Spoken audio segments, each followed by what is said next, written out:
All right, today we are getting into the work of H.L. Mencken, a writer who didn't just criticize politicians. No, he turned it into an absolutely brutal and brilliant art form. We're going to break down how he built his arguments, how he weaponized his words, and created some of the most masterful insults you'll ever read. Okay, let's just start right there. Vermin. I mean, that's not just criticism, is it? That's calling someone a pest, a plague on the entire nation. This is the kind of verbal firepower we are dealing with. It's designed to be shocking, to be visceral, and it really sets the stage for everything that's about to come. So that really is the big question for us today. What's the difference between a cheap shot and a masterpiece of contempt? How did Mencken manage to lift his attacks from just, simple name-calling into a powerful rhetorical strategy that we're still dissecting a century later? Now, here's what's so interesting. Mencken doesn't just start throwing punches. He is way smarter than that. His entire assault begins not with rage, but with a surprisingly sober and, structural argument about the U.S. Constitution itself. He literally points to the text, specifically the part that requires members of Congress to be inhabitants of the state they represent. Now, for Mencken, this isn't just some dusty old legal clause. To him, it is the original sin of the entire American political system.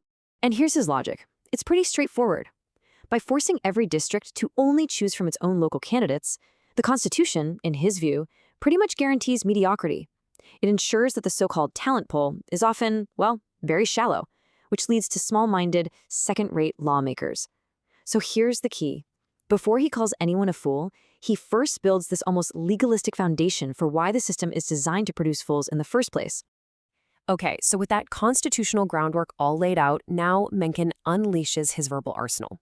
This is where we see the shift from sober reason to just pure attack, and we get to see exactly how he forges these incredible verbal weapons. This right here is his signature move. It is brilliant. He crashes two completely different styles of language right into each other. On one side, you've got the dry, formal language of a civics textbook, legislative bodies, electoral unit. And on the other, you have the brutal, visceral language of abuse, puerile imbeciles, pliant jackasses. The collision between the two creates this incredible, almost comic effect. It suggests that all that dignified language of government is just a flimsy costume being worn by clowns. And his word choice, it is surgical. Take a word like puerile. He's not just saying they're dumb. He's saying they are fundamentally immature, that they are literally incapable of thinking like adults. It's a direct shot at their intellectual and emotional capacity. Then he'll hit you with an animal metaphor, like jackasses.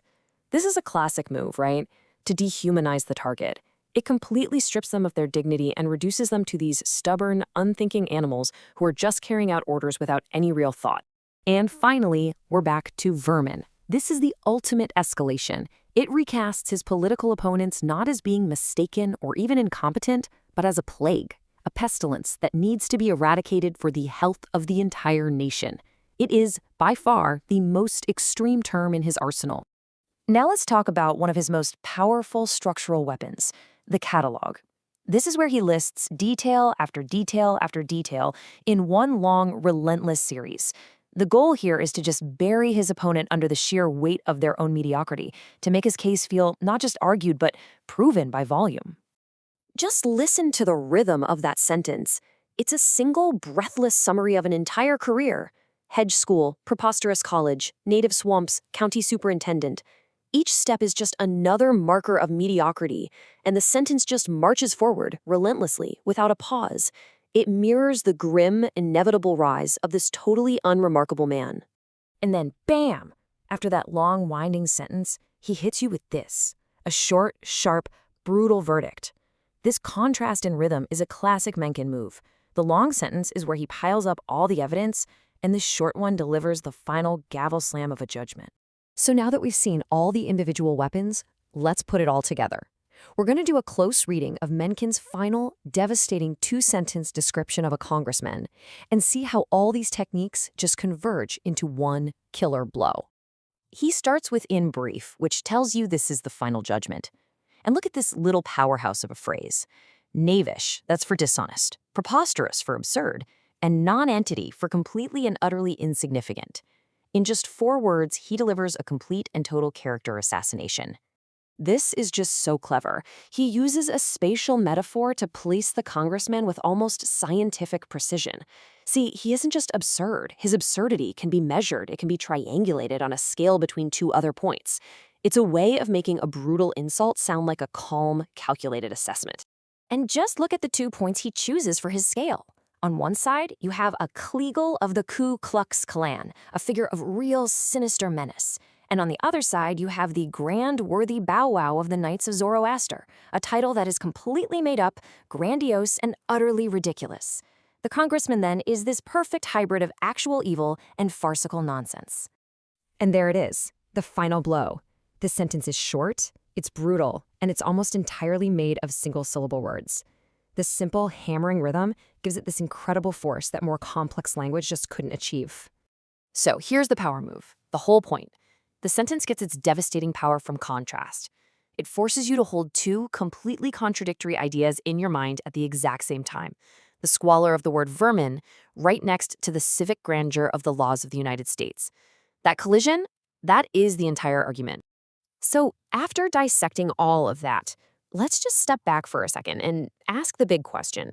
Why does this stuff still resonate? What is the legacy of Mencken's highly structured contempt? Well, let's recap his method. First, he earns your trust with a serious structural argument. Then, once he has you, he abandons objective analysis for just overwhelming insult. He uses that catalog technique to bury his target, making the sheer volume of his contempt feel like unshakable proof. It's a calculated journey from reason to a public execution.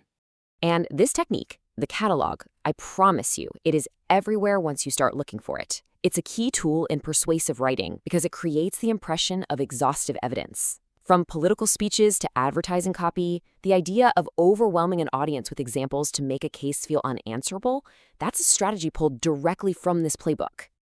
And that brings us to our final question, something for you to consider.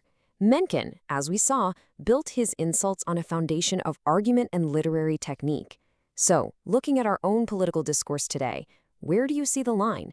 When does an attack become powerful, well-crafted satire, and when is it just an empty insult? Something to think about.